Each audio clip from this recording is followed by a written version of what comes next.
Hi, this is Manesh Patel with blackbar.com. Today is November 17, 2014, and this is our weekly review for our Blackbar, our AI forecasting tool, where it tells you that something's going to happen with high probability on the next bar. Why does that matter? Most people are using moving averages or other delayed indicators that are waiting for something to happen and then they enter the trade. If you do that, you're giving up a lot of reward and it's hard to get a high reward risk ratio that way. You need to be able to do forecasting. That means you need to have an order out there before it actually moves. And that's what this AI tool does. That's what this black bar does. And you'll see that no one else really has that at all. This black bar, you could see week by week, we've been putting out videos and putting out the results for the weekly time frame for US stocks, currencies, futures, and crypto. Okay, it works for any instrument and any time frame, but we wanted to give you the results week by week, month by month, year by year, and show you the results because we believe in actions. And you could see that with high probability, something's going to happen on the next bar. The question is, which way? Well, it's easy. We give you everything there. If it has a red background, you're betting on it going down. If it has a green background, it's going up. If it has no shade at all, that means it could go either way. The ones that are shaded, it tells you that the markets are trending and you got a high probability to go that way.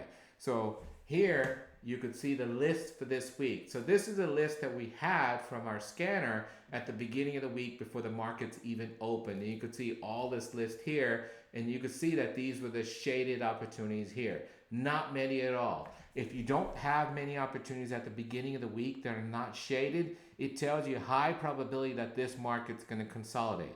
So we really don't look at the indexes, the NASDAQ, the S&P, the Russell Dow, and then judge what's going on. Reason why is they're biased. They're weighted towards certain instruments out there. So it really doesn't give us a good gauge on what's going to happen.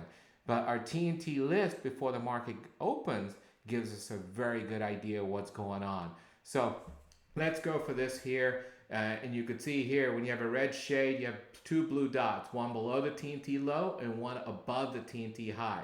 Those are your entries. So if there's a green background, you buy it here. If there's a red background, you would sell it there. There's a red dot here. It's hard to see. That's your conditional stop. And if you shrink this down, you'll see these blue crosses here, which are your targets. The goal is to be profitable by the end of the week for the bar one. If you're not profitable, you have to exit the trade. That's simple money management that we have, that we show all our students out there. So let's begin this week. Not many opportunities here. This was WY, that was profitable. CHRW was profitable. This was a losing trade here. So we had one losing trade. Remember, there's no 100% at all or 99% probabilities of winning out there no matter what anyone tells you. This is break even here and this is break even here. All these here did not enter at all. So for the shaded opportunities, which are more high probability trending with momentum on your side, you have two winners, two break even, and one loss. If you look at the non-shaded opportunities, that means it could go either way, which are more towards consolidation type of scenarios. You had this one, that was winning. This was winning here. This was winning. This is a currency here that was winning. Switzerland yen was winning. That was a winning trade. That was a winning trade. That was a winning trade. One loser here. This is a minor loss right there, but you're going to have some losses.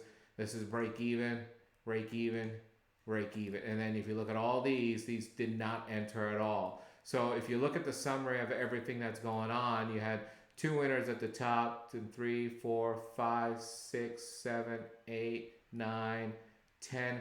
You had 10 winners, 2 losers, and 5 break even. So 10 winners is not bad for a consolidation pattern at all. When the markets are trending, you're typically averaging about 15 to 20 winners on so forth. And you could go back to all my YouTube and social media videos and you could see the results week by week by week. Hopefully this gives you another result for this week. If you guys have any questions, please ask in the social media. I'm pretty much on there all the time. Also, please like and share this video too so we could get other people to listen and get influence and show them that forecasting is the way to go, not waiting for something to happen where you give up the reward. Thank you.